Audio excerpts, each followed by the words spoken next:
The Andy Pollin Show. We got to go after this with everything we got, figuring they're going to come with everything they got. I'll start off by saying I'm bored, I'm broke, and I'm back. The Andy Pollin Show on ESPN 630 starts right now. It has finally happened. After 40-plus years as a subscriber to the beloved Washington Post, where over the years I have gone over the highlights of stories in the actual newspaper, we're about to get a divorce here. I'll still get the online edition, but it has finally reached a price point where I have to say, oh, no, I just can't go that far. And I wonder about the future of the printed paper. And will it exist as just an online news service? Lots of questions, but the Washington Post has been a big part of my life. And I do not do this easily, but it just had to be done. And I'll have full details on my divorce from the actual newspaper coming up later this hour. But there are other things to talk about today. And most importantly is Jackie Robinson Day, on a day where incredible things have happened over the years. I mean, most of us think of April 15th as tax day, right? You circle it on the calendar. You make sure that either you've got everything done or you've filed for an extension. But April 15th always looms, right? You start thinking about it after the new year. So hopefully you've taken care of all you needed to do for your taxes, and you can be worry-free, though. I remember this when I was working at UPI, this is many years ago. The network was located in New York, right across from Madison Square Garden, and next to the main post office in New York City. This is a massive building which has since been converted to a part of Penn Station. They have really cool restaurants and shops and things in there. But in those days, it was the main post office. And there were people there who were filling out tax forms late at night. I remember doing a story and talking to people who were, frantically trying to get their tax returns in and postmarked before midnight. You even had accountants there who were offering their services to people who didn't know what they were doing. It was a wild scene. I don't know if this still exists at post offices across the country, but I'll never forget doing that story. But you look at April 15th and the things that have happened over the years, such as 140 years ago today, Abraham Lincoln died about 9 hours after being shot at Ford's Theater. In 1910, so that's 115 years ago, William Howard Taft became the first president to throw out the first ball. And it's interesting how that's evolved, too, in that presidents now, if they do it, and I don't think this one's going to do it, but other presidents have done it, they throw out the first pitch either from the pitching rubber or in front of the mound. They do it on the field. Taft threw it out from the stands. John F. Kennedy, there's photos of him doing that when they opened up the D.C. Stadium, first time for baseball, 1962. And I remember Richard Nixon throwing out the first ball from the stands. At some point, the president went out to the field, and there was no more memorable first pitch than the one that George Bush threw after 9/11 during the World Series for the New York Yankees and the Arizona Diamondbacks series. So that all started 115 years ago today. 113 years ago today, the Titanic sunk. 80 years ago today, Franklin Delano Roosevelt was buried. 70 years ago, Ray Kroc opened up the first McDonald's in Illinois. 67 years ago today, the first Major League Baseball game was played in California as the San Francisco Giants beat the Los Angeles Dodgers 8-0. It was 60 years ago today that the NFL penalty flags were changed from white to yellow. Can you imagine a white flag being thrown? It's a surrender. Now we know, of course, it's a penalty flag.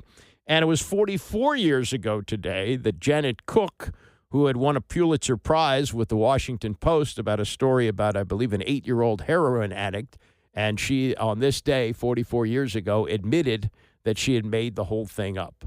So many, many things of importance happen on this day. But in terms of race relations, in terms of the history of sports, I don't think we can think of a bigger day than this day in 1947 when Jackie Robinson broke the color line. One of the postmaster's routines is always to ask the question, no matter who wins, even if it's kind of an unknown, can he win the Grand Slam in the same calendar year? Well, some years when it was Tiger, that was a very realistic thing. That could possibly happen. And there was a period of time where Tiger held all 4 major titles. It just wasn't inside of a calendar year. Can Rory be the first to do it? Well, now he's won all 4 majors during his career, broke the drought. It'd been since 2014 that he'd won a major, and the pressure is off. As we saw, he literally convulsed after dropping to his knees after he won on Sunday. So is it possible? Alan Shipnuck writes for the Fire Pit Collective, longtime golf writer. He's written a number of books, including one about Phil Mickelson. He was on with Rich Eisen yesterday, and he says, yes, look at what's ahead in the remaining 3 majors and how Rory has played there in the past. We could be looking at something epic here, because when you look at the 3 best courses that the Tour has visited so far this year, it's Pebble Beach, Sawgrass, Augusta National. Rory's conquered all of them, and they're very different kinds of challenges. He is playing by far the best golf of his career. Next month, the PGA Championship goes to Quail Hollow, where he's won 4 times and had some career performances there. Then you go to Oakmont for the U.S. Open, which is really the ultimate national championship venue. It's just so macho. It's so hard. If he's halfway to the Grand Slam when he rolls up to Oakmont, I mean, who knows? And then, of course, the Open Championship is at Royal Portrush in Northern Ireland, where Rory hails from. The crowd will be on his side. It's, as always, but it's a special place. He shot 61 there when he was 16, set the course record that still stands. That was really the performance that made Rory McIlroy. It put his name on the lips of everyone in the world of golf. It propelled him into hhis career. He has a special affection for that golf course, even though he famously didn't play well in 2019 because he got in his own way.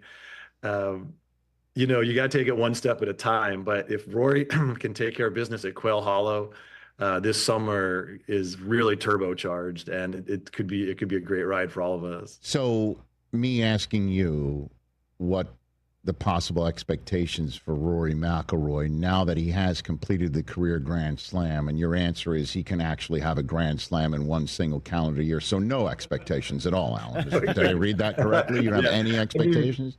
You laid it out like it's possible here, point by point. Right.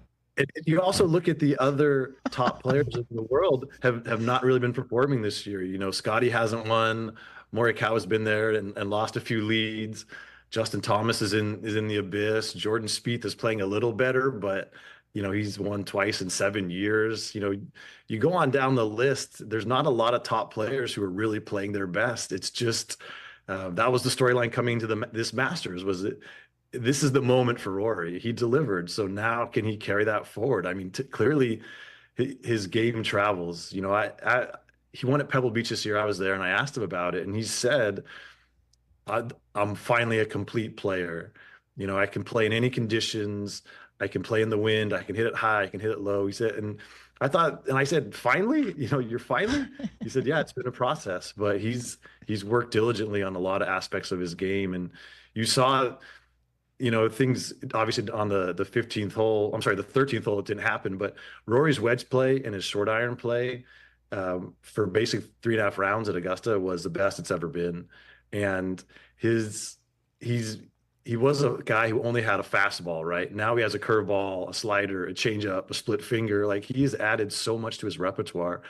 And of course, he still has the firepower. So he is a threat. He's always been a threat anytime he teed it up. But now with this huge burden lifted, with this confidence, with this, he died a few deaths out there on Sunday, and he still prevailed. Like, nothing will ever shake Rory McIlroy on a golf course again.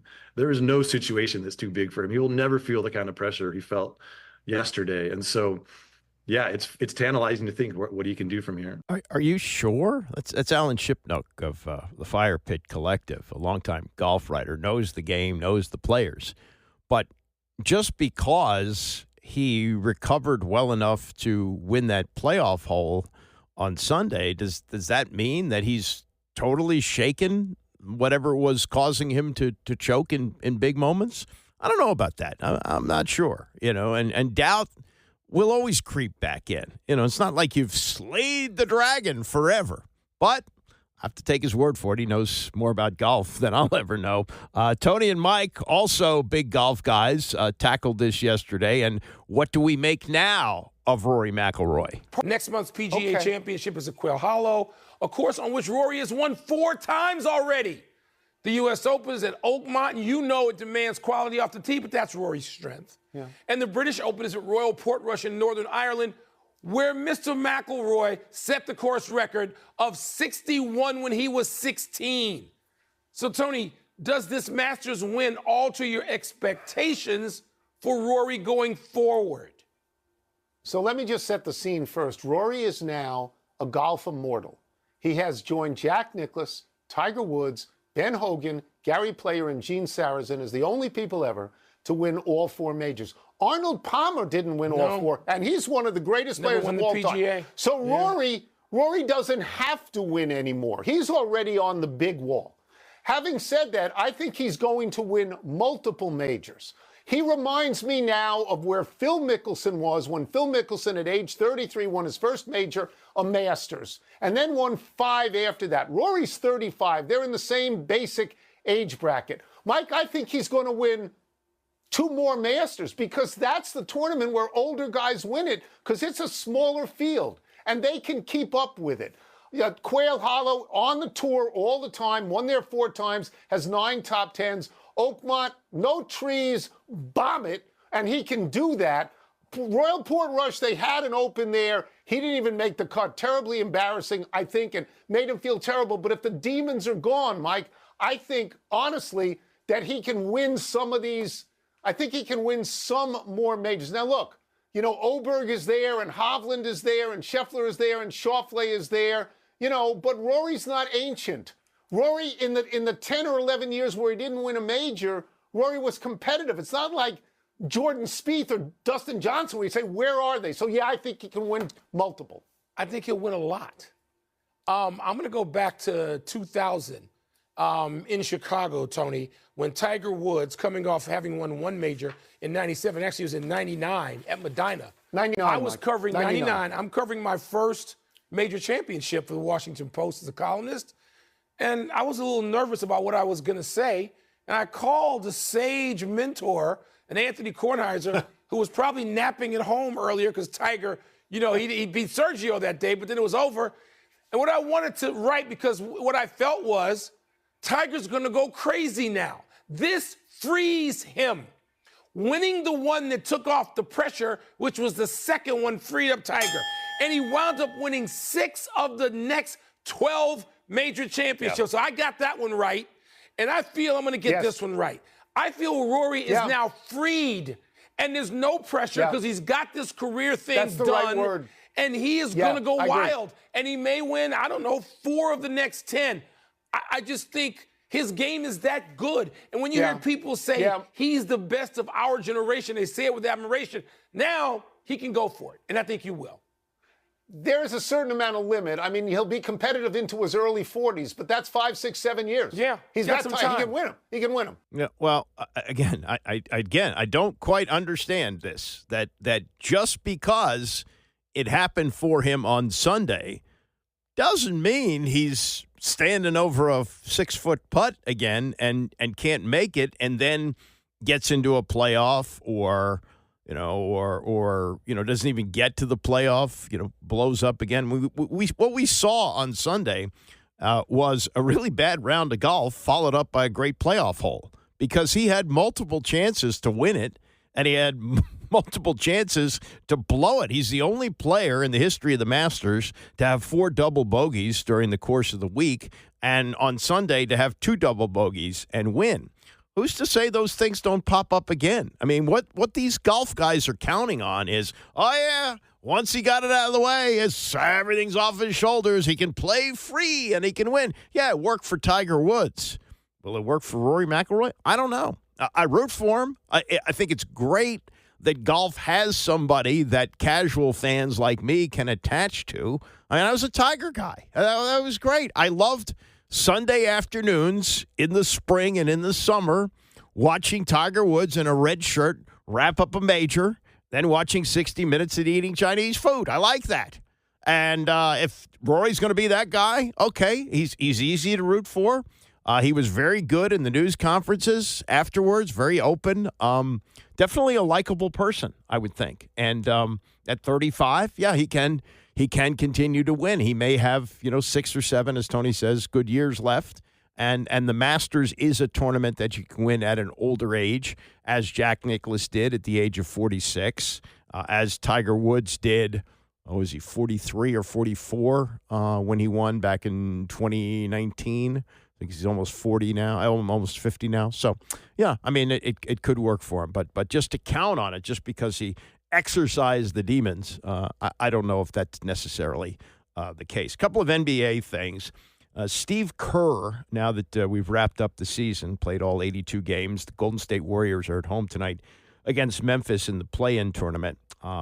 It seems that this story that I guess has been out there, but one of the sites picked it up, that before the season, Steve Kerr emailed Adam Silver and said that he felt that 82 games was too many. He said, we should be playing fewer games. Everyone knows that, but it's a money issue. How many of the constituents are willing to take less money? He said, a lot of things have evolved, including the rules. It's on us to adapt to that as coaches and as caretakers of the league. I have so much faith in Adam Silver and respect for league management. Now, they did sign this $76 million TV deal. I don't know if decreasing the number of games would necessarily dent that deal. I mean, there's plenty of games to choose from. The thing that Silver's talked about recently, and I think this is going to make sense, he'd like to reduce the time of the quarters to 10 minutes. That would coincide with international play and women's college basketball. They play 4 10-minute quarters. The men play 2 20-minute halves, which I kind of like. But in this case, he's saying, look, this would shorten the time of the game. Game these days runs close to 2.5 hours most of the time. So if you cut that down to 2, then you don't have to worry as much about this load management stuff. The load management, which Silver was a big supporter of for a while, they did the research and they found it didn't cut down on injuries.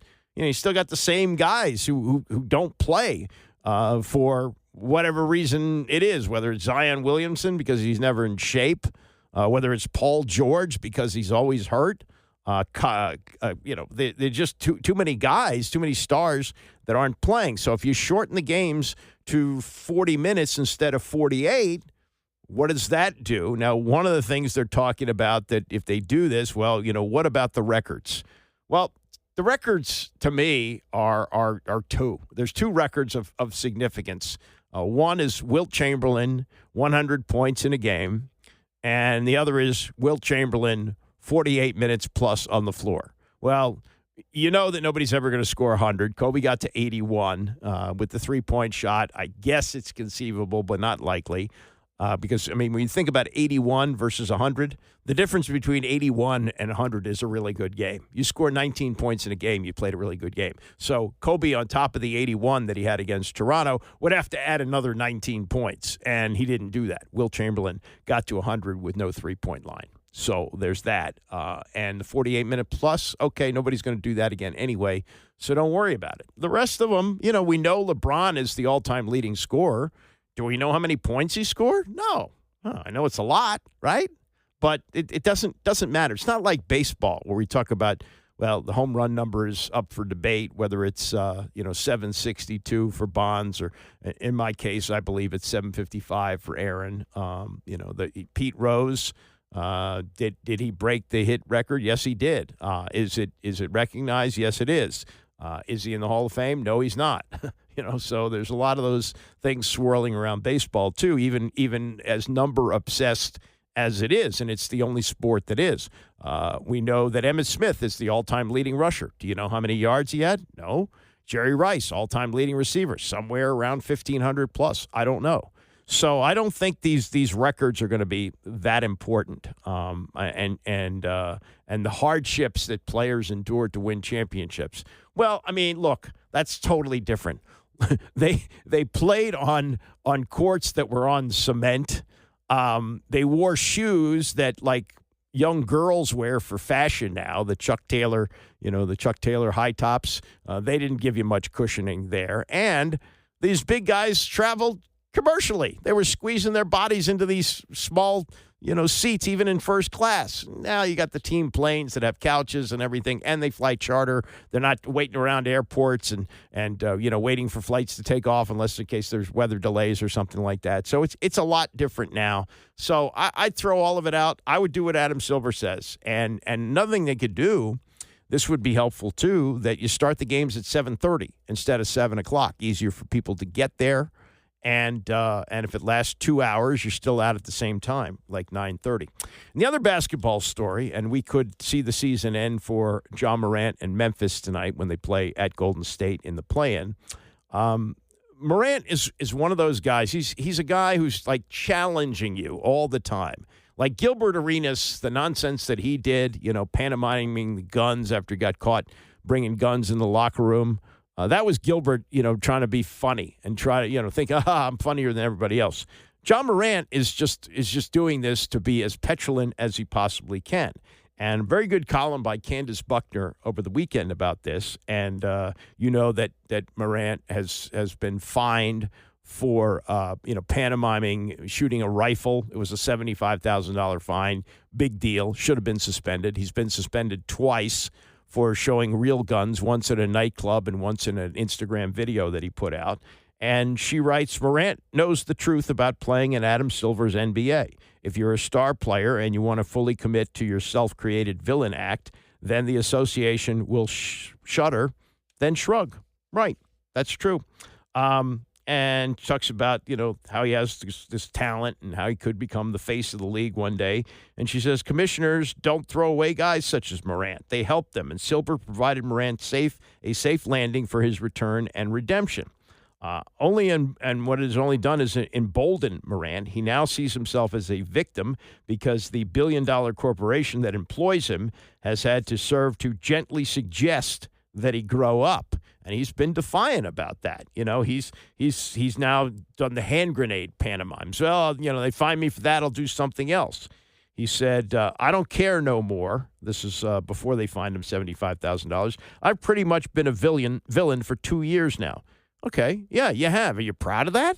You're proud of that? She says that punishment in the NBA comes lined in silk, padded with feathers. It is a stern look from the crossing guard who inherited the job, just not a stern action, meaning David Stern, who did have those tough penalties. He suspended Meta World Peace. Was he Meta World Peace yet? He was Ron Artest at the time for going in the stands and fighting. Suspended him for like 75 games. You just can't do this stuff.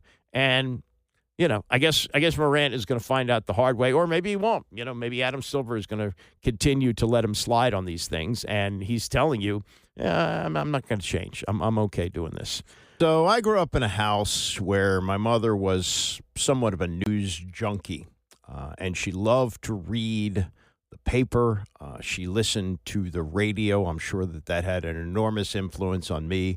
Growing up, we usually had WTOP on the radio in the kitchen, and she marveled at the writing of people like Charles Osgood, and I enjoyed those things as well. And we got the Washington Post delivered in the morning, we got the Washington Star delivered in the afternoon, and on Sundays we got the New York Times. So there was no shortage of great reading material. And I remember reading a Shirley Povich column in the morning, the Washington Post, and a Mo Siegel column in the afternoon in the Washington Star, and reading Dave Anderson on Sundays in the New York Times and other stories. And that's how we followed the news. Now, we watched the news, of course, mainly Channel 9, Warner Wolf, Glenn Brenner later on. And that's how we absorbed information. And reading the newspaper was a big part of what we did as a family. My dad read the paper before he went to work in the morning, And when he came home, he read the Washington Star after I'd finished with it after school, and my mom had read it. And, that was a big thing. And newspapers have always been something I kind of regret that I never pursued writing. Had I known, how the career would play out, I would have wanted to add that as well. But I stuck mainly to radio, a little bit of TV on the side. But I did write several years ago when I was, looking around for things to do. I was part-timing at a couple of stations. I wrote several columns for the Washington Post. I'm very proud of those. I have those still, and it was a great thrill to see my name in print in the Washington Post. And I've been a loyal subscriber. I've lived in Washington most of my life. I lived in Texas for 6 years, and I lived in New York for 5. And even when I was in Texas, when I first started in Port Arthur, Texas, when I was very young, my mother got the newspaper delivered to me. It came a couple of days late, and I thought it was kind of expensive at the time. Probably wasn't very much, but I thought, you don't really need to do this. So we stopped it, but I got that for several months. And then when I was in New York, worked across the street from Penn Station. And the year that Tony wrote the Bandwagon columns, 1991, I would walk across the street to Penn Station and go to one of the newsstands there and pay what I thought was a whopping amount for a newspaper, $1.25, to buy the Washington Post on Tuesdays so I could read the Bandwagon columns. And I've been back in D.C. since 1992 and have been a subscriber to the actual newspaper ever since. And it's gone up in price, and it's gone up in price significantly. But I've enjoyed getting it so much, I, kind of bit hard and said, okay.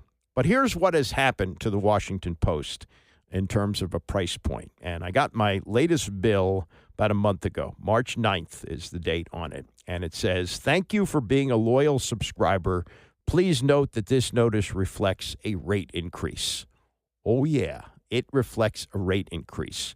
In 2022, for the entire year, 7 days a week, I paid $324 for the Post. 2023, 7 days a week, it went up. Okay, a little bit. It went up to $369.23.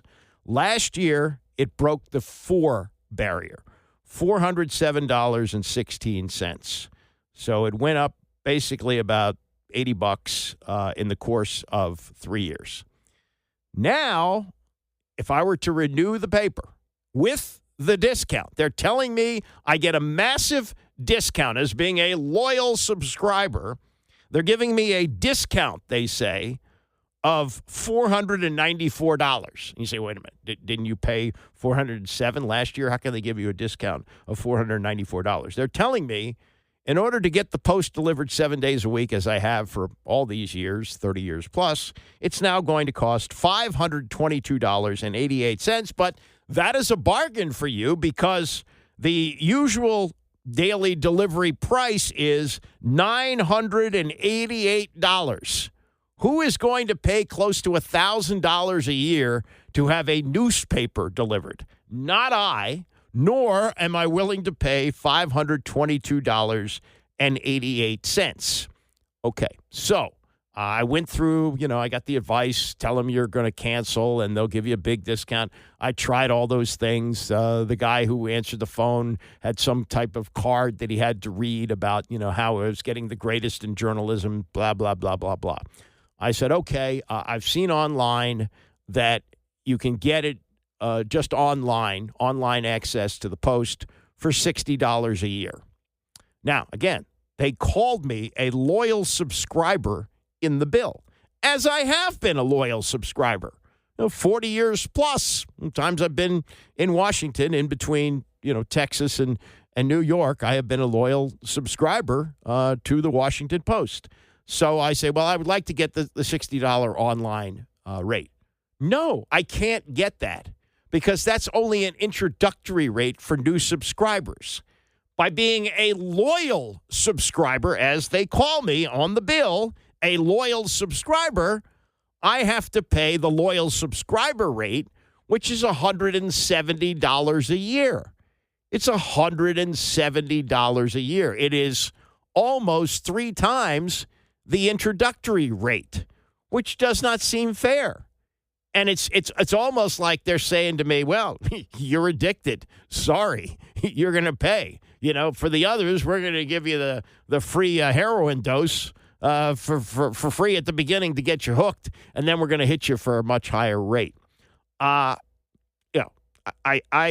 truly do love getting the newspaper. I mean, it's been such a part of my morning routine for my entire life. I use it on the air here to highlight stories that people have written for whatever it's worth to them. I've given them a lot of free advertising over the years. I worked with Tony Kornheiser for 14 years. Some of that time he was working for the Post, and he was giving you a daily commercial and talking about how great the Post was and how great they were to him over the years.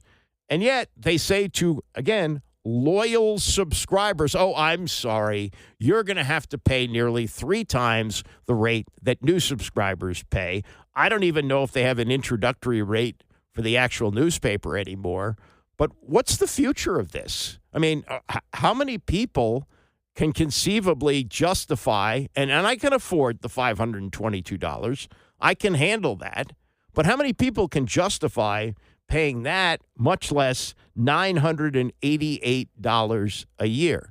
And look, I understand distribution costs are higher, and I understand that they've had massive cancellations in recent months because the paper refused to endorse a presidential candidate. I think I saw where they lost 250,000 subscribers because of that. And I would imagine when more and more people like me are seeing these bills that get to $522.88 at a massive discount of $494 a year, they're telling me that they say, nope, that's a price point I just can't get to.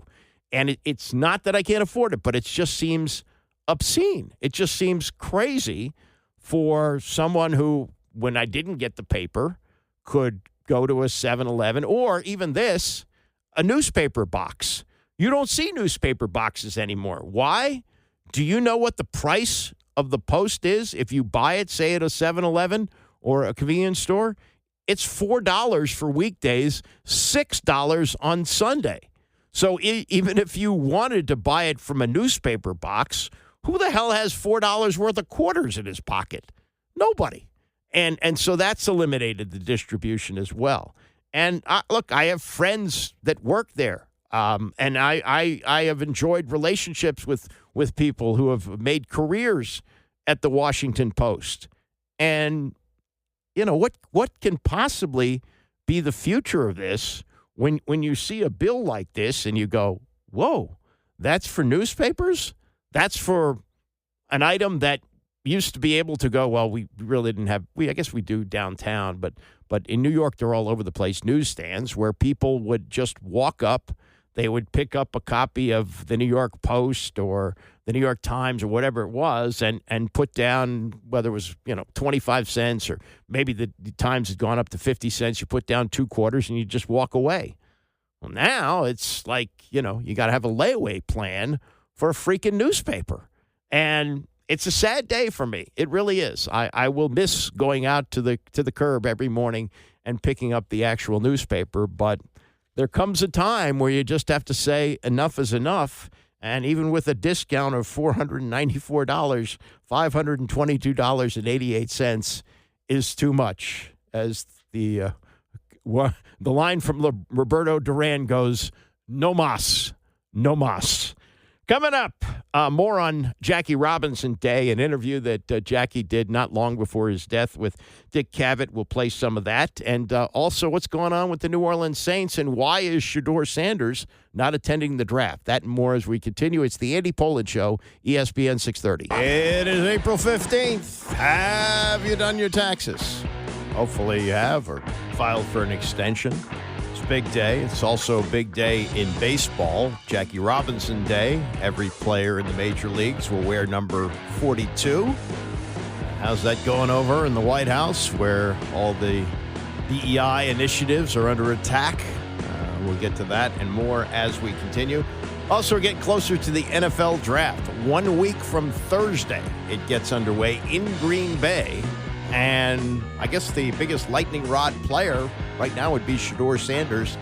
He's not showing up, which is I think, a very interesting development, which we will get to a little bit later on this hour. But as I mentioned, it is Jackie Robinson Day, and the player that broke the color line really for sports. The NBA didn't really exist until after that baseball season. The 1947-48 season was the first year, and I think it was 1950 when the color line was finally broken by the Washington Caps, coached by Red Auerbach. They finally had an African-American player. The NFL, there was a merger that took place in 1950 with the All-American Football Conference, and there were several African-Americans who came in, including Marion Motley, who was a star player with the Cleveland Browns. And so that was not as big a deal because of what was going on with baseball and the NBA at that point. But that should be recognized as well. And hockey, I don't think had a black player until sometime in the 1950s, maybe the mid 1950s. Remember, the first Capital was Mike Marson, was a black player, one of the early black players in the National Hockey League. John Saunders, great anchor with ESPN, play-by-play. Many years had played college hockey. I think only an injury prevented him from a possibility of a pro career. But what Jackie Robinson did on this day in 1947, 78 years ago, you cannot overstate the significance of that. And I think when you talk about the most significant athletes of the 20th century, I would put Jackie Robinson 1 and Muhammad Ali 1A. Ali came along later, but the stance that he took and the way he showed such great courage, as Jackie Robinson did, that is significant. And as we played earlier in the show, in the 9 o'clock hour, Tim Kirchin on the podcast that he does said that the most significant player in the history of Major League Baseball is Jackie Robinson. He said Babe Ruth is 2, but he's a distant 2. So that tells you something. And then most people would think about the most famous baseball player ever lived, they would say Babe Ruth, but Jackie Robinson was significant in that respect. And so if you're familiar with his story, you know that he was not young when he came to the major leagues. He was 28. He had been a great athlete at UCLA. He played football, basketball, and baseball. I mean, remarkable. Leading scorer in the Pac-10 in basketball, great running back on the football team, and, of course, a great baseball player. Served in the military and then played in the Negro Leagues and got the opportunity with Branch Rickey looking far and wide for players. He not only wanted somebody of great ability, but somebody of great maturity, somebody like Jackie Robinson, who had been in the military and would be willing to turn the other cheek. And if you saw the movie 42, I think it was a very good depiction of what he did. That the late Chadwick Boseman did a wonderful job of playing Jackie Robinson, and there was there was some cringing during that movie. If you saw it, the N-word was used liberally because they wanted to accurately depict what was going on, including Ben Chapman of the Philadelphia Phillies. And if you think they played with history in that a little bit, you're going to hear something here that shows you that they were quite accurate in what they did. This was Jackie Robinson in 1972 on the Dick Cavett Show. He died in October of 1972, only 9 days after he had been honored at the World Series between the Reds and the A's in Cincinnati.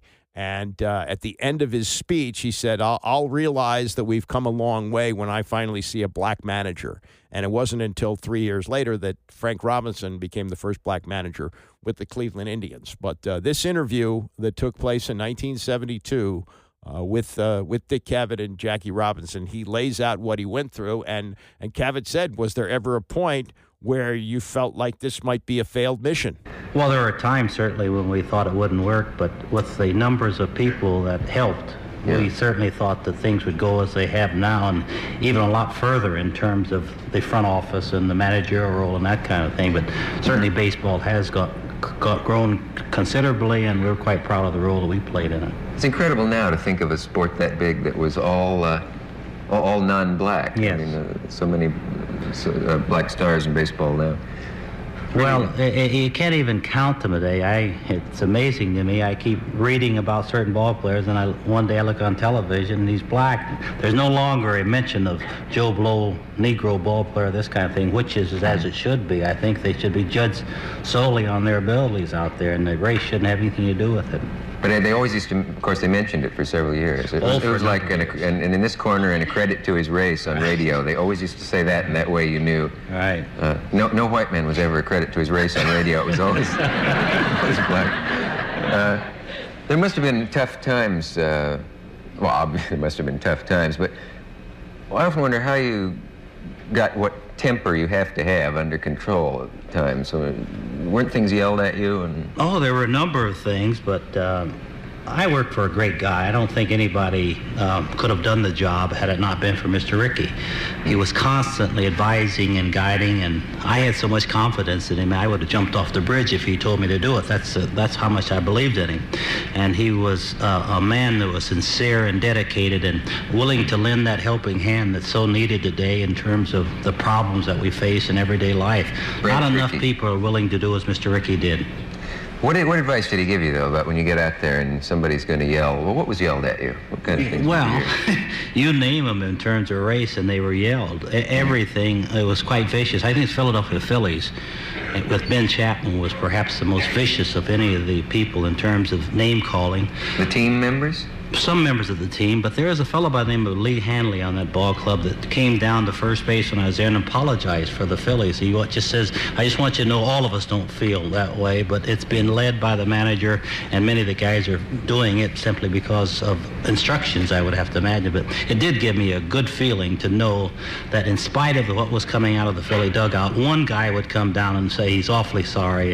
And actually what they did was to sort of solidify the Brooklyn Ball Club, because Mr. Rickey told me one of the things he said early was that when your ball club starts to take up for you in certain situations, our battle is most of the way won. And I think that Philly incident started the Dodgers to kind of mold as a unit. Was that the worst, Philly?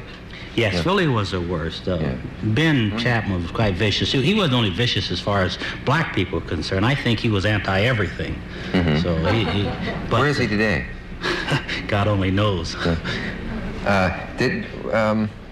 But the team members, was this while you were on, when you came onto the field that they would yell things, or was it while the game was going on? I mean, could some of it have been just strategy to help? Well, they thought, I'm sure that a lot of it was thought to be strategy, but it wasn't going to upset me. There was really too much to be done at that particular time in terms of breaking the baseball barrier to allow name calling to bother me. I keep remembering what my mother told me when I was a kid, although I've always been a guy that turned back. She said something about sticks and stones will break your bones, you know, and so not to be concerned about it. Well, I didn't at the time, and fortunate for the advice that I got from Mr. Rickey and the encouragement and the guidance I got from my wife at home, we were able to withstand most of the kinds of situations that came up. We were prepared because of the numbers of people on our side. Yeah. I've heard that some of the players since have felt guilty about not supporting you, that people have come up and said, I wish at the time I had been a little braver or something. Well, I think Carl Erskine, who, in my opinion, probably had the most understanding of the whole situation, he was quite concerned. In Roger Kahn's book, Boys of the Summer, he points out that he would feel awfully guilty when we go into a restaurant in the South and all the white fellows would be able to go in and sit down and eat, and the rest of us would have to sit in the bus and wait for a sandwich or something to be brought out to us. And he was guilty that he didn't participate more. But when I think about guys like that, I have to think about lending a helping hand. The Pee Wee Reeses, for instance, a Southerner. And I really believe that it was the Southerner on our ball club that made the Rickey experiment much more of a success than anything else, because I'm sure that all of their lives had heard that there was a great deal of difference between blacks and whites. And when they started to associate with us and they found out that all of the things people said, that you use the same locker rooms, the same showers, the same facilities, something's going to happen, they lost that fear after a short time, and they became, I guess, as aggressive in terms of the success as anybody. Of course, I feel a little good, too, about Dick, because all that time was happening. Nothing was happening to me either, you know. So while they had their fears that things were going to happen to me, to them, I felt good because nothing was happening to me as well, so it made it kind of an even kind of a situation. But the whole situation in breaking the barrier was done simply because we had a purpose in mind to go out and win. And first it was Montreal, then you moved into a town like Brooklyn, and it was just fantastic way the fans responded and reacted. They were a great bunch of people, and I've always been very appreciative for the support and guidance that we got from fans as well as from Mr. Rickey and the family. That was Jackie Robinson, 1972, shortly before he passed away. He was 53 years old at the time. He looked 73.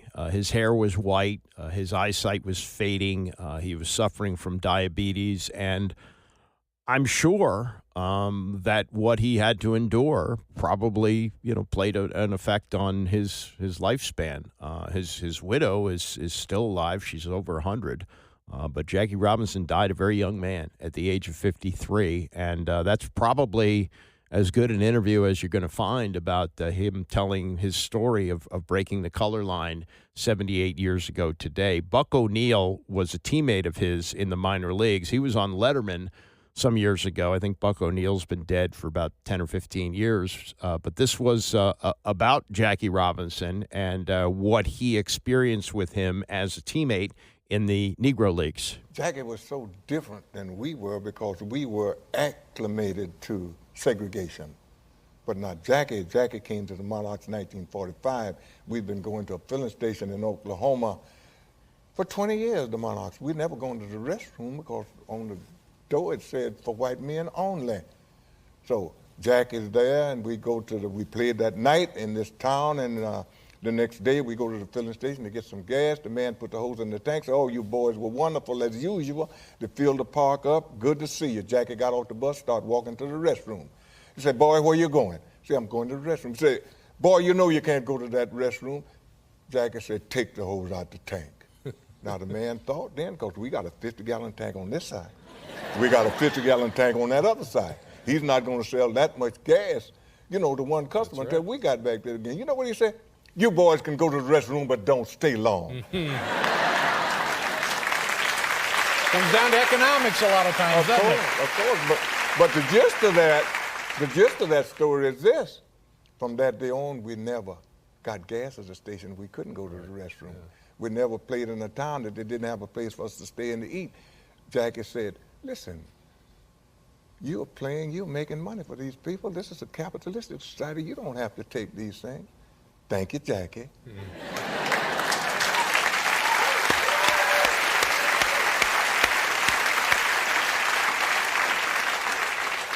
It's hard to imagine, isn't it? It must be very difficult to imagine, or to even pretend to imagine, what that was like before Jackie Robinson came to the major leagues, and the struggle that was his and everybody's really in the sport during the time that the transition was being handled.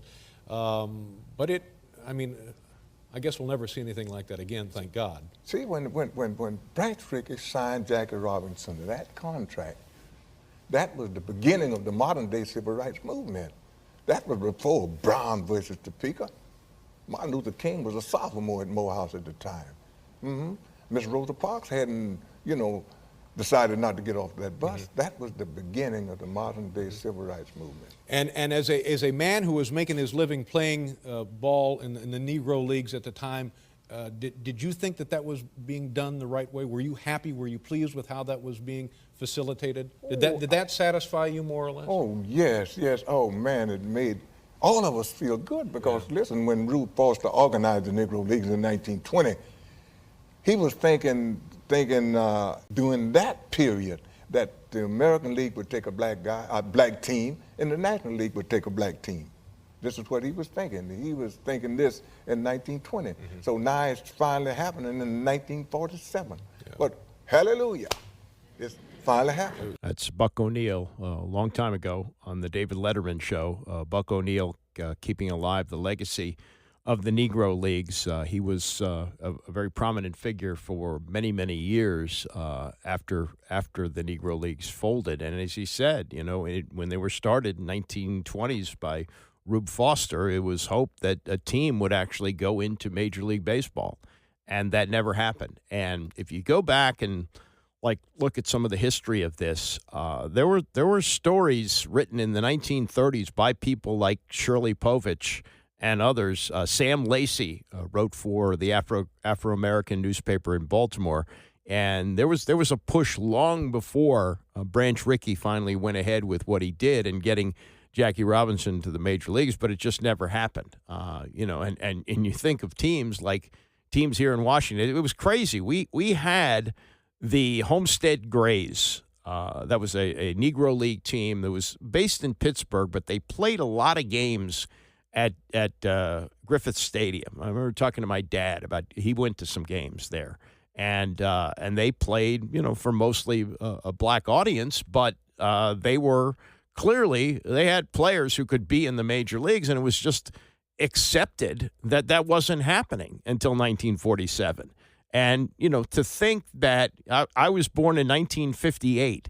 So by the time I was born, the color line had only been broken for 11 years. I mean, think about that there was a period of time where there were black baseball players who were told, oh, yeah, you got real skills, but nope, you can't play in the major leagues. And finally, something happened on 78 years ago today. And, hopefully that will stand the test of time as we go through what we're going through now. And it's inconceivable to me that this is what's happening, that Jackie Robinson's legacy was erased from the military records, the DEI. And he was a DEI hire, by the way, in baseball. He was. That's what they did to diversify, but also to make the Dodgers better, which he did. And they won the World Series in 1955 with Jackie Robinson at second base. But it's just, I think that's why I know it's not as significant an anniversary. It's not the 40th, 50th, 60th, and 70th, or the 80th, which we'll have in 2 years. But now more than ever, it's important to recognize that this is Jackie Robinson Day. That there was a period of time when baseball was all white. And finally, somebody came along and put an end to that wrong. Coming up, we'll get to what the Saints are doing with Derek Carr. That seems unusual. And Shedeur Sanders, no show at the NFL Draft in Green Bay next week. We'll get to that and more as we continue. It's the Andy Pollin Show, ESPN 630. The Andy Pollin Show on ESPN 630, the sports capital. All right, if you missed Mel Kiper on Friday, we're going to play that again a week from tomorrow, which will be before the draft. So the draft gets started a week from Thursday. It's in Green Bay now. And this is, I guess, top to bottom, not considered a great draft, and particularly for quarterbacks, when we had that great run on quarterbacks last year. Quarterbacks nowadays automatically get elevated in the draft, and for one main reason, it's the rookie salary cap. That if you take a quarterback high and it doesn't work out, the financial commitment is not as severe as it used to be. I believe Matt Stafford was the first really big money, rookie quarterback, which would have been 2009, if I'm not mistaken. So 16 years ago. And he was guaranteed, well, at that time it was incredible money. It was like, $50 million. And now they have a cap. So if it doesn't work out, you just move on. So I guess you could say they're artificially high. And we're talking about, Cam Ward, likely being the first quarterback taken, and maybe he's going to go number one to the Tennessee Titans. And it's interesting how players come along these days. Cam Ward was not highly recruited. His first stop was at a school called Incarnate Word, which is in San Antonio, and I'm familiar with it because when I was there 40 years ago, it was a girls' school. Yeah, little girls' school called Incarnate Word, and then they decided that they were going to have men attend, and they were going to have a football team. And they have a football team which could produce the number one overall pick. Of course, he made a couple of other stops and wound up playing his last year at Miami. And then you have Shedeur Sanders. And Shedeur Sanders, you could look at it this way. Hey, he started at Jackson State, and he could be the number 3, 4, 5 player taken in the NFL draft.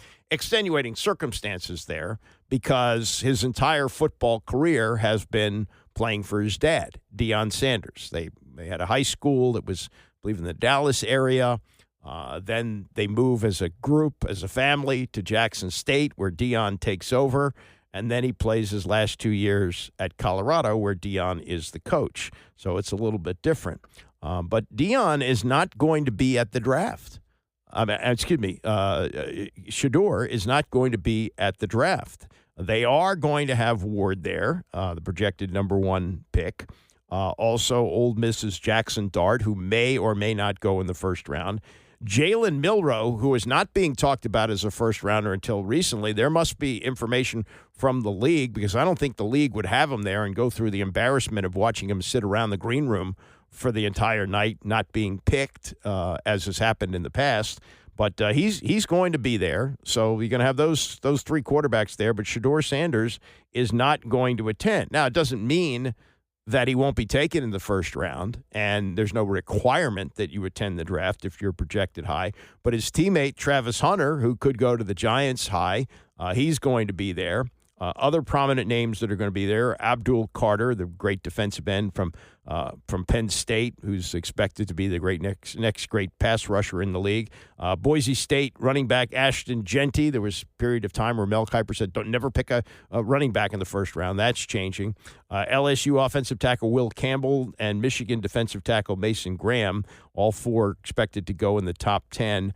But Shedeur not being there is an interesting development, and it could be that they are really afraid that – I don't think they're afraid that he's going to drop out of the first round, but he could go way down the board, like down to Pittsburgh. I think Pittsburgh's at like 21. He could go there, and that would be a bad look for everybody involved. There's also the Saints possibility, and the Saints get more intriguing because word broke on Derek Carr last week. You know, Carr was hurt last year. He was hurt when the Saints played the Commanders, and the Commanders were able to pull that game out, one of 5 that they won on the last play of the game. And Dan Graziano covers the league for ESPN on our morning show on Sportsmanlike yesterday on what is going on with Derek Carr and the Saints. There's a report on Friday, NFL Network reporting that he has a shoulder injury situation that could threaten his availability for the 2025 season. Okay. There's been nothing further from anyone. Like it's been very difficult to get information on this. So what we know is there's a weird situation between Derek Carr and the Saints. So they went to him about a pay cut early in the offseason. He refused, and instead of releasing him, which may have been his preference, right, because then you can go sign with whoever you want, they restructured his contract, so he's pretty much stuck there. Like, they can't really even trade him because it would cost them too much against the cap to do so. So now there's an injury situation. So a number of different things have piled up this offseason between Derek Carr and the Saints to the point where there's a question about what, if anything, they're going to get from him this year. So now heading into the draft, they're picking 9th. Everybody wants to see, well, what does that mean for the draft? Fact of the matter is the Saints should have been at least thinking about quarterback early in this year's draft regardless, because Carr's only going to be there one more year max. So at this point, we don't know. Their offseason workout program, I think, starts today. So obviously I don't expect that he'll be a part of it, but they're going to get a lot of questions about it. Maybe we'll have some more clarity in the next couple days. I mean, the Saints are minus 145 when it comes to betting odds to take a quarterback, so heavy favorites there. Yeah. Curious to know what that does for the other teams that are going to be looking for quarterbacks in this year's class. We talked about the New York Giants, the Cleveland Browns, maybe not taking a quarterback at 2 and 3 respectively, but trying to trade back up into the first round to get a guy. The Pittsburgh Steelers are sitting there at 21 overall. What does it mean for them now with this Derek Carr news about trying to get the second or third quarterback off the board? Yeah, again, I don't know. Like, if the Saints like Shedeur Sanders as their franchise quarterback of the future, then they should have been taking him anyway, like regardless of any Derek Carr injury news. So that's the question. Do they now force a pick at number 9 overall because Carr is a question mark? I would say probably not. They should probably be approaching it the same way they would have anyway. And then the mission is to get Carr to come play for them and then, maybe use the 9 pick to make yourself a better team, give him a better chance to succeed this year. So then you have the Steelers at 21. Like, who else in that range is going to be looking quarterback? Is Seattle at 18 going to be thinking about somebody for the long term because Sam Darnold's maybe on like a year-to-year? If you're the Giants or the Browns and you didn't take a quarterback at 3 or 2, do you now need to trade up ahead of Pittsburgh to get your quarterback because they don't have a second-round pick, and they may be the team that has to force one at 21. So if the second quarterback goes at 9, that changes the calculus, I think, a little bit. If you perceive a difference between 2 and 3, right? If you have Shedeur Sanders lumped with Jackson Dart and Tyler Shuck and all these other guys, then you don't really care who goes at 9 because you have the same pool. But if you have him separate from that group and he starts falling into the teens and 20s, that may be where you see somebody try and trade up. That's Dan Graziano, ESPN, on the Saints situation with this report that Derek Carr is still suffering from shoulder pain and may have to undergo surgery and maybe miss the year. There is also a school of thought, rather than drafting a quarterback at 9, making sure you get, maybe Aaron Rodgers if you can.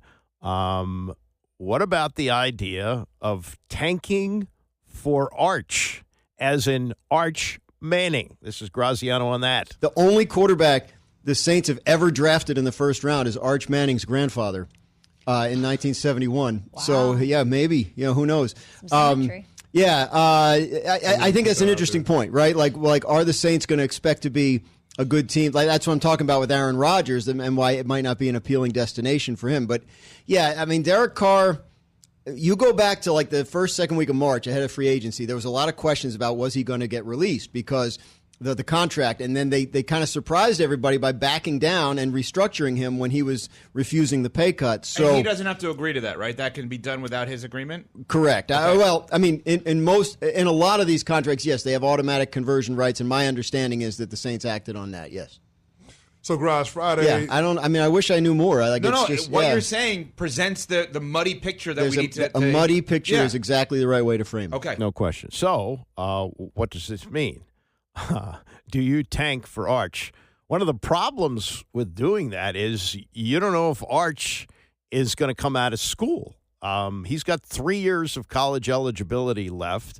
They felt enough confidence in him to tell Quinn Ewers, be gone, either sign with another school or go to the NFL, and that's what Ewers is doing. He's going to be in the NFL draft next week. But what about Arch Manning? And it's intriguing in this respect. He grew up in New Orleans. He's part of the great Manning family legacy. On one hand, it might be attractive to play professional football where he grew up. And my God, if Arch Manning were to lead the Saints to a Super Bowl championship, man, he would be number one on the all-time athlete list. It's probably Drew Brees now for leading them. But the other part of this is, does he want to actually have to shoulder that pressure? Because the expectations of being a Manning and playing in New Orleans, where his grandfather, well, he got the hell beat out of him, and I don't think they ever made the playoffs when he played. In fact, I think the best record that they had when Archie Manning was quarterback of the Saints was 500. They were 8-8.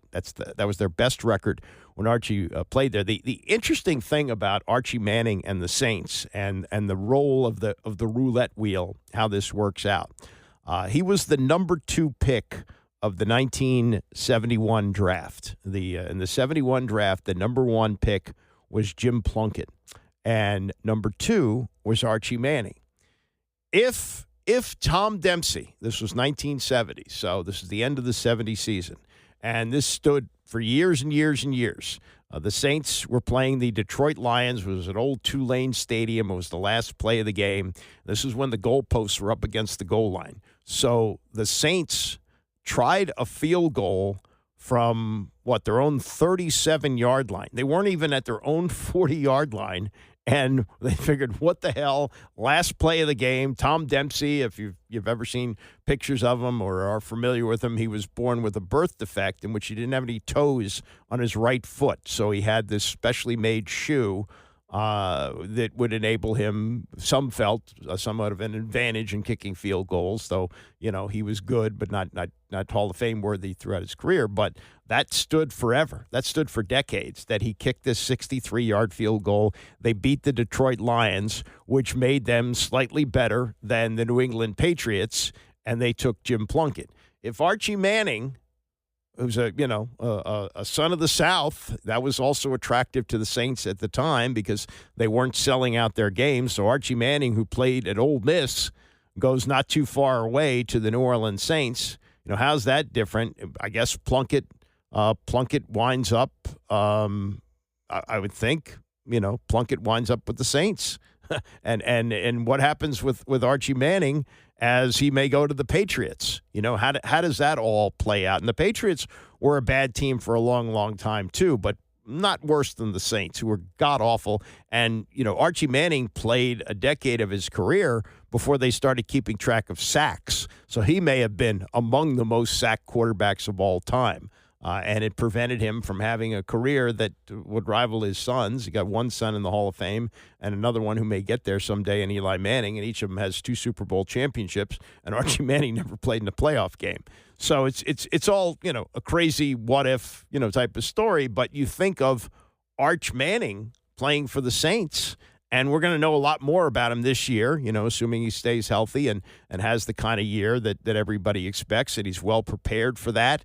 Having had plenty of classroom time, having plenty of time to absorb everything he needed to do. This may have been part of the Manning plan as well. I mean, they may have gone to Steve Sarkisian, the coach at Texas, and said, we don't want him to play right away. So, don't chase Quinn Ewers off. We're going to happily have him sit for a couple of years. Ewers is out. He'll start. He did. He started a couple of games this past year, not against big-time opponents. They used him in situational plays and things like that. He's a pretty good runner. Better than Ewers, but we really don't know. But just think about that. And it would be so Saints-like, even though they've turned the franchise around and won a Super Bowl. But it'd be so Saints-like if they tank for Arch and he decides, I'm not going to go to the Saints. I'm going to spend another year at Texas, which I think he probably will do anyway. I just think it makes too much sense when you look at the long game for quarterbacks. Where you have quarterbacks coming in the league, off the COVID, where you played 5 years like Jayden Daniels, did and obviously succeeded. And as we've talked about, Mel Kiper said Jayden's mom called him after his fourth year playing football at LSU, first year there, said, what do you think? And Mel said 3rd or 4th round pick. I'd advise him to go back. He did. And he was the number 2 pick of the draft. And as we say, the rest is history. That is enough for me. Bram is out today, back next week. I will see you back here tomorrow morning, coming up at 9 a.m.